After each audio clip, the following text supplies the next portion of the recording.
Les Afters de la Transformation, le podcast des acteurs qui façonnent l'entreprise de demain. Un rendez-vous qui donne la parole aux dirigeants, présenté par Fanny Bourdin, une production Adéquancy. Bonjour à toutes et à tous, je suis Fanny Bourdin et nous sommes avec Mickaël Lemarchand dans ce nouvel épisode des Afters de la Transformation. Bonjour Mickaël. Bonjour Fanny.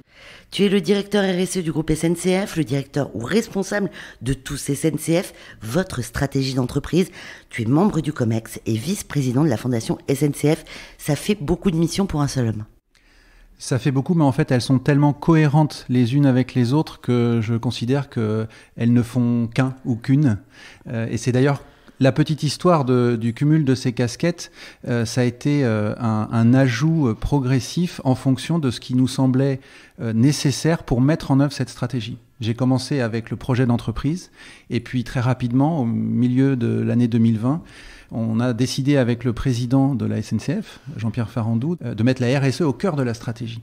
Et à partir de là, il a dit, d'accord, mais on va fusionner la direction du projet d'entreprise et la direction RSE et on va les mettre dans les mêmes mains au niveau du COMEX pour pouvoir réussir cette transformation du groupe. Mais d'abord, Mickaël, on voudrait savoir quel est ton parcours, d'où tu viens. Déjà, ça fait très longtemps que tu travailles à la SNCF. Quelles ont été tes études? Qu'est-ce que tu as fait avant? Alors, mes études sont assez classiques. J'ai fait l'ESSEC au milieu des années 90, entre 94 et 97.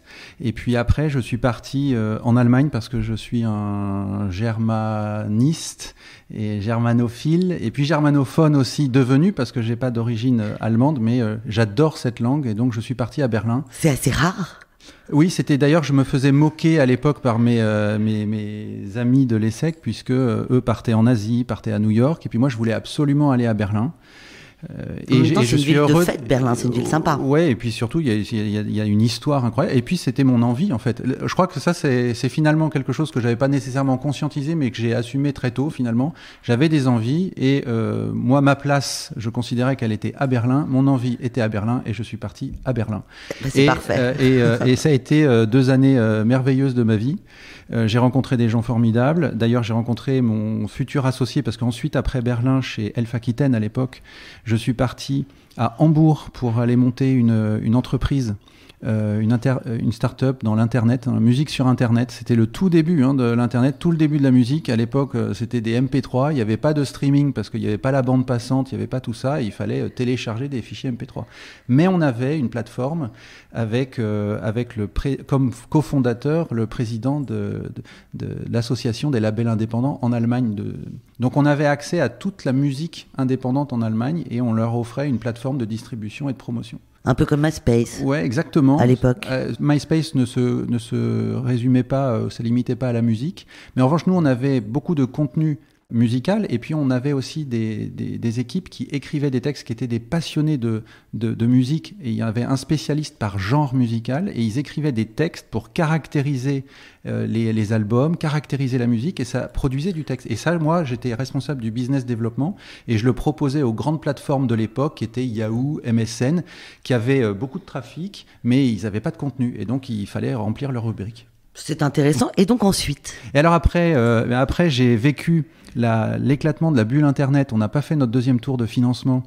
Et donc, je me suis retrouvé en cessation de paiement pour ma première expérience, qui a été une chance inouïe, en fait, parce que finalement, c'était sans grande conséquence, puisque j'avais aucune attache familiale, c'était le début. Mais en revanche, j'ai compris que cash is king. C'est-à-dire qu'en fait, on a beau avoir des projets de belles idées, etc. Si on n'a rien pour alimenter la machine, ça s'arrête. Et ça a été une leçon incroyable pour moi. Donc, je suis resté quelques mois à Hambourg parce que j'avais pas comme ça la capacité de bouger. Je savais pas ce que je voulais faire. J'ai décidé de rentrer en France. Je suis allé dans le conseil en stratégie chez Arthur Delittle. En même temps que je postulais dans le transport parce que le transport m'intéressait, parce que c'est au cœur de la vie des gens. Et j'ai commencé dans le conseil en stratégie chez Arthur Delittle et puis quelques mois plus tard, SNCF m'a contacté et j'ai trouvé formidable. Donc je suis allé à la SNCF comme consultant interne, comme je faisais de la stratégie chez Arthur Delittle, ils m'ont recruté comme consultant interne. Après, tu as été chez Eurostar, enfin t'as Transilien, tout ça. Alors après ça s'est enchaîné, c'est-à-dire que là j'ai pu développer mes compétences de marketing et de business développement parce que c'est ce que j'aime. Donc j'ai développé les tarifs Prums par exemple, j'ai développé ce qui est devenu Wigo. C'était au tout début des années 2000. J'ai monté le projet IDTGV, ça s'appelait. Et fait, c'est devenu Ouigo. Ouais, c'est moi qui ai monté ça. C'est génial. C'était franchement une super époque. Qu'est-ce que ça fait de se dire qu'on monte des projets comme ça, qui voient le jour, que tous les Français le connaissent? En fait, c'est la beauté de travailler dans une entreprise qui est connue du grand public et qui est au cœur de la vie des gens. C'est le propre du transport. Alors la SNCF pour ça est fantastique. Donc quand on touche à quelque chose, ça. Alors il y a des gens qui sont pour, il y a des gens qui sont contre. On en entend de toutes les couleurs, mais c'est fabuleux.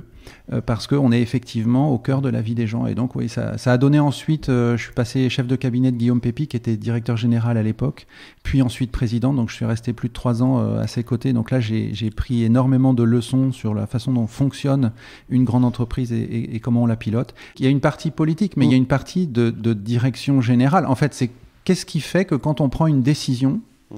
elle va être mise en œuvre. Alors, comment on prend une décision? Et puis, une fois qu'elle est prise, comment on s'assure qu'elle est mise en œuvre? Et alors ça paraît idiot, mais c'est quand même le propre de tout décideur, que ce soit en entreprise, en politique ou autre, et on le voit bien aujourd'hui.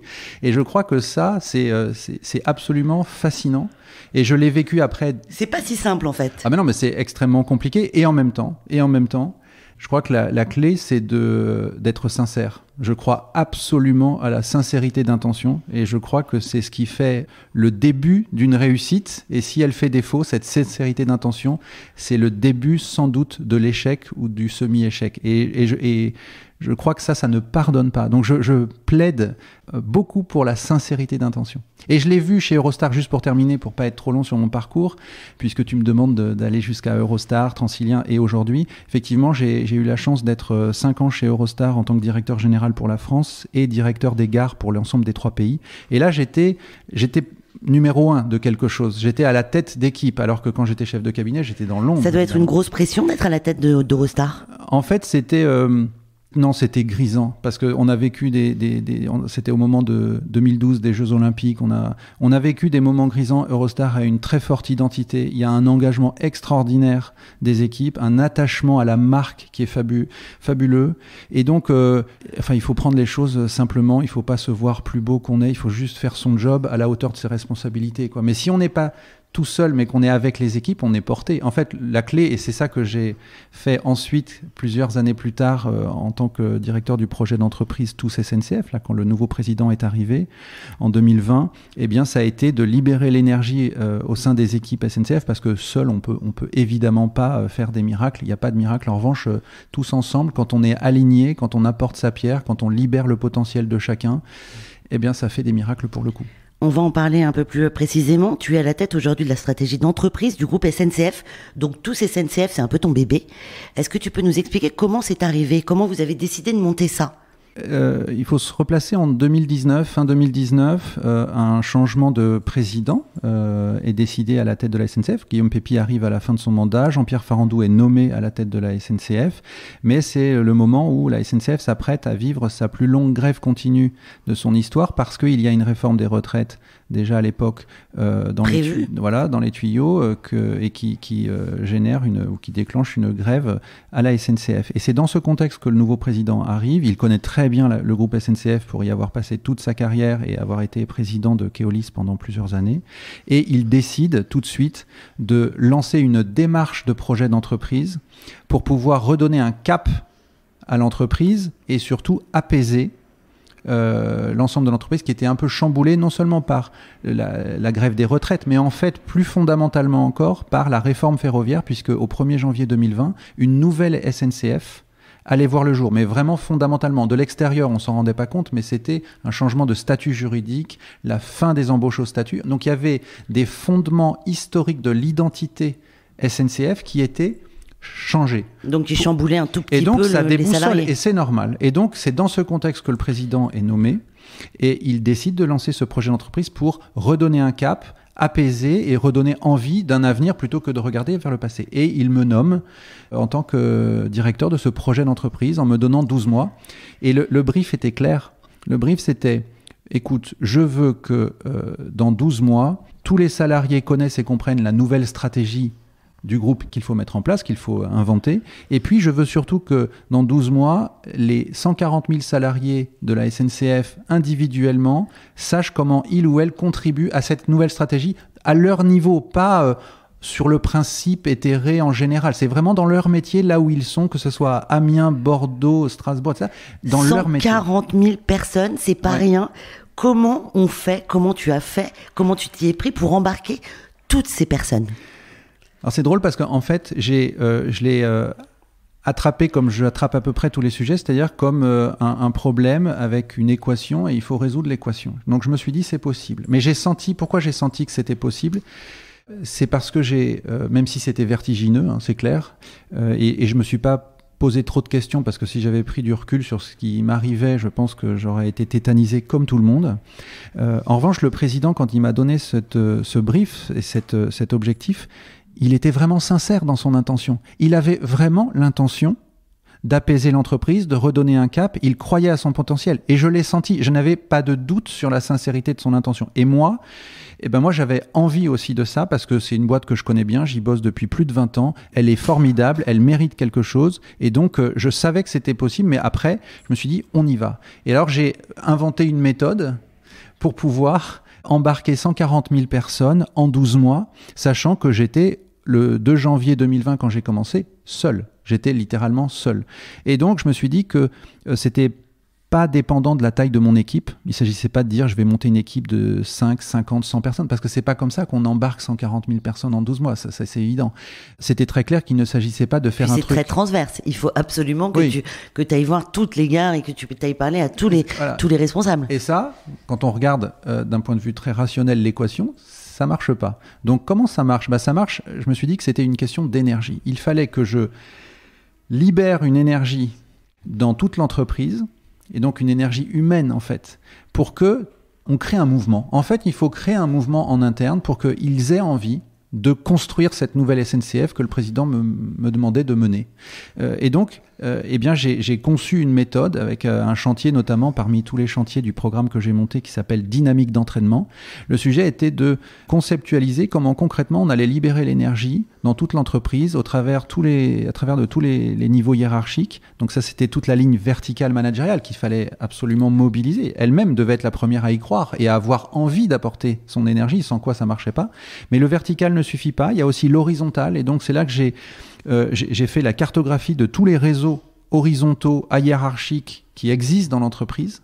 Il y en a très concrètement, il y a un réseau qu'on appelle le réseau Synapse, qui est un réseau de spécialistes scientifiques qui travaillent sur des sujets très très spécifiques. Il y a un réseau des assistantes. Il y a un réseau mixité. Le réseau mixité, c'est 11 000 personnes. Oui, c'est presque une ville, quelque part. Oui, mais en fait, il y a des réseaux qui traversent toute l'entreprise en horizontal. Et en considérant ces lignes verticales et ces lignes horizontales comme des lignes qui permettent de transmettre l'énergie. Ça quadrille tout. Eh bien, ça quadrille. Et là, on se donne une chance parce qu'évidemment, il n'y avait aucune prétention de départ. Il y avait une intention, mais il n'y avait aucune prétention d'être sûr d'y arriver. Mais en tout cas, on savait que c'était important d'y arriver et que on libère cette énergie, fonctionne. Et après, ça paraît un peu ésotérique de dire on libère l'énergie. En fait, il faut donner envie.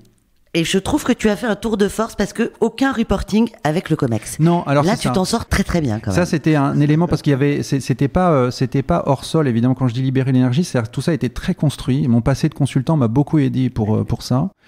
L'objectif était, il y avait une philosophie, c'est-à-dire que la philosophie, c'était mettre en responsabilité, faire confiance. Et faire confiance, ça veut dire pour de vrai, pas de reporting.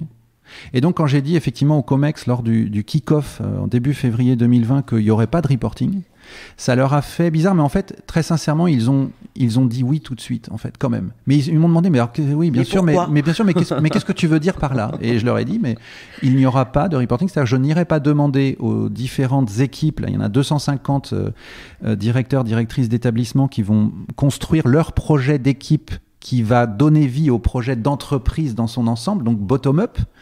Et je n'irai pas leur demander toutes les semaines où ils en sont dans la construction de leur projet, tout simplement. En revanche, parce que je leur fais confiance, en revanche, moi, je vais leur apporter toute l'aide nécessaire, toute l'aide méthodologique et le cadrage stratégique pour qu'ils puissent faire leur boulot dans les meilleures conditions. Et s'ils n'y arrivent pas, on ne va pas se cacher derrière son petit doigt, je vais leur donner la parole pour qu'ils puissent nous dire les difficultés qu'ils rencontrent, pour que je puisse, moi, faire ma part, et peut-être que la réponse viendra des collègues.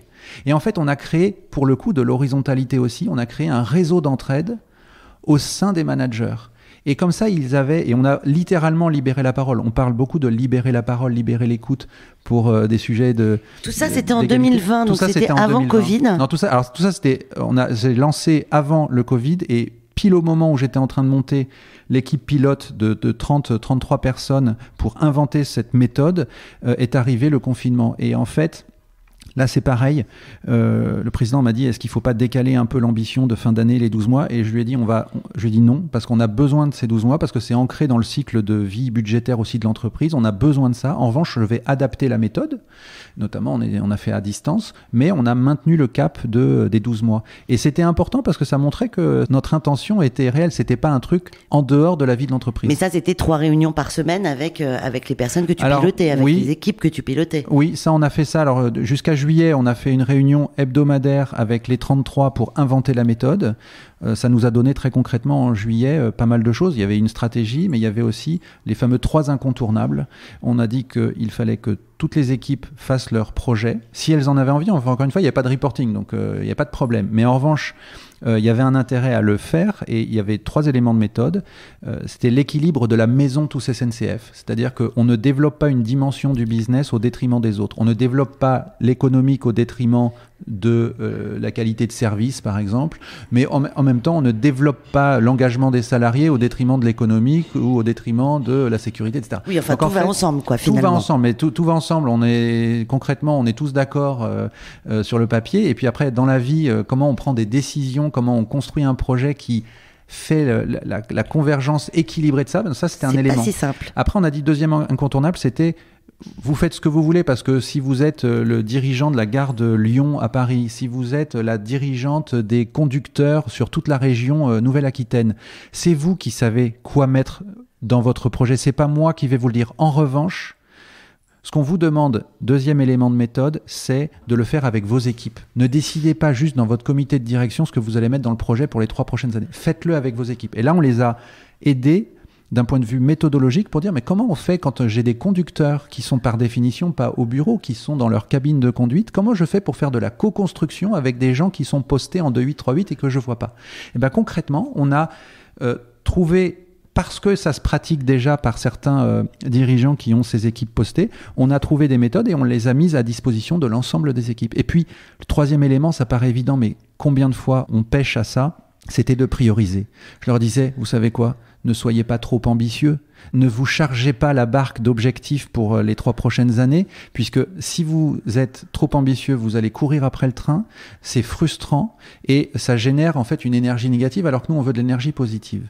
Et je leur ai dit, et comme il n'y a pas de reporting, ne nous faites pas une belle copie pour nous faire plaisir. Le sujet n'est pas celui-là. Et donc, ils ont compris la cohérence de méthode, ils ont compris notre sincérité, et tout le monde l'a fait. Et effectivement, on a fait des réunions 3 fois par semaine entre septembre et décembre pour accompagner tout le monde, c'est-à-dire toute la communauté des dirigeants opérationnels, c'était 300 personnes, pour qu'ils réussissent à faire leur projet d'équipe avec la méthode que l'on avait définie. Donc ça, c'est vraiment embarqué, c'est un paquebot quelque part que vous avez mis en mouvement. Mis en mouvement.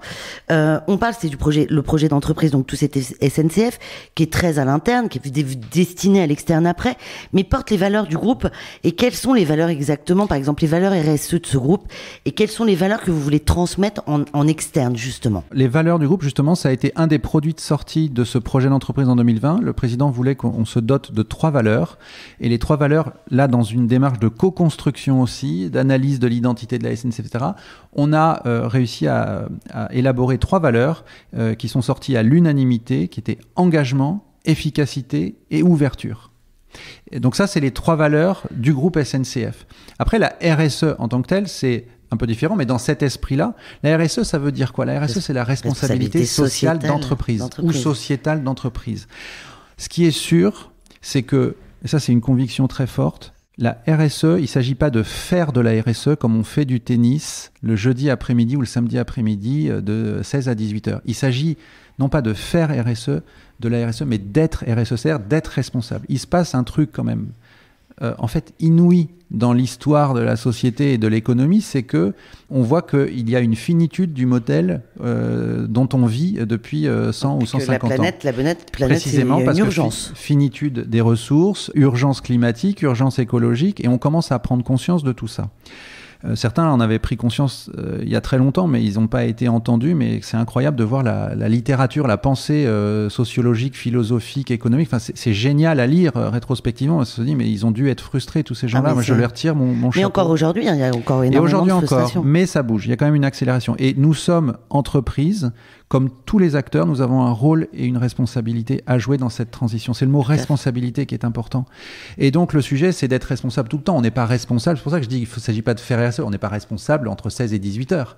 On n'est pas responsable juste au 5e étage parce que c'est l'équipe RSE qui doit être responsable. Non, en fait, c'est tout le monde. On est responsable dans ses achats, on est responsable dans ses recrutements. Et donc, la RSE, ça existait à quelle période à la SNCF? Depuis combien de temps ça existe, le pôle RSE de la SNCF? Alors, ça existe depuis très longtemps. Et la SNCF, par nature de sa mission, a un rôle sociétal et une mission sociétale qui est d'ailleurs une chance inouïe pour moi parce que en fait, précisément on parlait des 140 000 salariés de la SNCF ferroviaire, il y a une volonté d'engagement dans la société qui est au-dessus de la moyenne pour 140 000 personnes. Et ça c'est fabuleux parce que c'est un levier sur lequel je peux m'appuyer pour pouvoir réussir cette transformation RSE de toute l'entreprise, que ce soit dans les achats, les prises de décision en termes d'investissement, les recrutements, les promotions, etc., etc.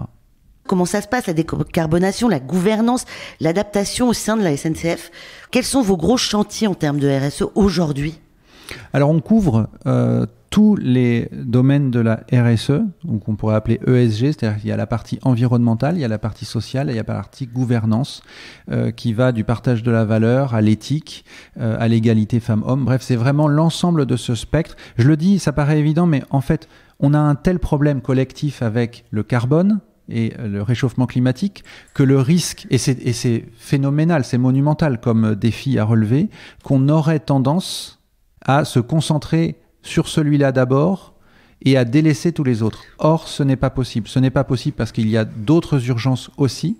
Et puis, ce n'est pas possible ni souhaitable parce que, en fait, tout est lié. Alors, c'est pas évident à matérialiser. Je n'ai pas le temps ici de donner des exemples, mais la transition écologique, nous, typiquement, on parle de transition écologique et sociale qui, en fait, permet une transition ou une transformation globale, c'est-à-dire économique, démocratique, de gouvernance, tout ça est extrêmement lié. Et donc, on attaque les sujets en même temps dans une stratégie RSE. Ça, c'est comment on fait pour répondre à ta question. Eh bien, le président a décidé, président Farandou, a décidé en 2020 de mettre la RSE au cœur de la stratégie, ce qui a donné ce poste à multiples casquettes qu'on évoquait. J'ai construit une stratégie RSE parce qu'on faisait de la RSE à la SNCF, mais on n'avait pas de stratégie RSE cohérente, pilotée avec des chiffres. Et a fortiori, puisqu'elle n'existait pas, elle n'était pas pilotée au plus haut niveau de l'entreprise. Maintenant, on a une stratégie RSE qui est validée par le conseil d'administration du groupe SNCF et qui est extrêmement impliqué dans la mise en œuvre et la réussite de cette stratégie. Je rencontre tous les 6 mois, par exemple, très concrètement auprès du conseil d'administration sur la progression de notre mise en œuvre de la stratégie et sur la performance. Et le conseil d'administration est une chance inouïe dans la réussite de cette stratégie, par exemple. Et puis après, il y a l'embarquement des COMEX, il y a les équipes. Ça passe par la formation, ça passe par la sensibilisation, ça passe par le changement de nos façons de prendre des décisions. À la fin des fins, c'est quand même ça qui compte. C'est comment je prends des décisions d'investissement, de business. S'il n'y a pas de la RSE dedans, ma belle stratégie RSE n'est pas opérante et donc j'aurais raté. Et c'est justement le contraire qu'on est en train de faire. Il y a une envie, en fait. Il y a une envie de transformation parce qu'on sent bien que c'est pas juste une contrainte en plus. En fait, ce n'est pas ça. C'est un levier de business et de réalignement de toutes les énergies. Mais là, maintenant, on est presque au bout de cette interview. Moi, j'ai une question qui me taraude un petit peu. Et si on parlait du train de demain, comment va-t-il être? Eh bien, le train de demain, d'abord, nous, peut-être un mot, parce que c'est important pour répondre à cette question, c'est de dire que dans le cadre de ce projet d'entreprise qui a fusionné avec la RSE, nous avons élaboré une nouvelle raison d'être pour le groupe SNCF, qui est agir pour une société en mouvement, solidaire et durable. Et cette raison d'être, dans l'esprit d'une société à mission, est assortie de 8 engagements que je ne vais pas détailler là, mais ce n'est pas juste un slogan, la raison d'être, c'est ça que je veux dire. Oui, mais quand on dit agir pour une société en mouvement solidaire et durable, on voit bien qu'on ne parle pas que de mobilité. D'ailleurs, on vient d'annoncer que l'on allait devenir un producteur d'énergie renouvelable, qui est complètement en lien avec cette raison d'être. On voit bien qu'on ne se limite pas uniquement à la mobilité, même si c'est notre métier cœur, notre métier fondamental. Mais pour le réussir au mieux, et avoir cet impact sur la société que l'on veut, société en mouvement solidaire et durable, alors on a besoin de faire d'autres choses comme de la production d'énergie renouvelable. Et donc, il n'y a pas que le train non plus dans la mobilité. Là, tu réponds à quelle va être la SNCF de demain. Oui, mais justement, et ce qui est intéressant, le train de demain sera produit par cette SNCF de demain, et le train de demain, très concrètement, le train de demain ne ressemblera pas nécessairement au train que l'on voit aujourd'hui. Il y a des trains, alors là je vous parle de choses qui sont déjà en construction, voilà, avec par nos équipes et ma collègue Carole Desnaux de l'innovation recherche.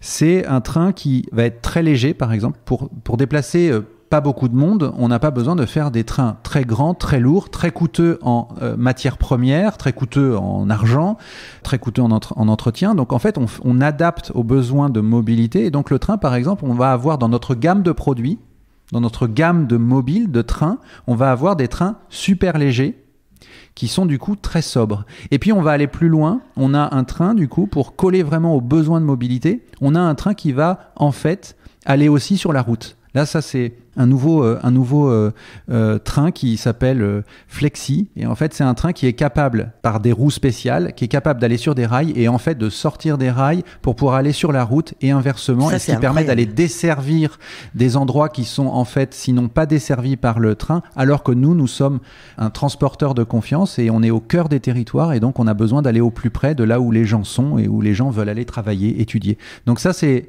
un des trains de demain. Je pourrais parler aussi du nouveau TGV qui est très sobre, qui a une empreinte écologique qui est bien meilleure que celle d'aujourd'hui, mais on n'a pas le temps. Pour une prochaine fois. Pour une prochaine fois, avec plaisir. Michaël, un grand merci d'être venu dans les Afters de la Transformation. Je rappelle que tu es le directeur RSE, le directeur du projet d'entreprise du groupe SNCF, mais aussi membre du COMEX et vice-président de la fondation SNCF. Merci. Merci pour votre fidélité. Retrouvez les autres épisodes sur vos plateformes d'écoute préférées. À bientôt. Les Afters de la Transformation, une émission à écouter et à télécharger sur adequancy.com et toutes les plateformes de podcast.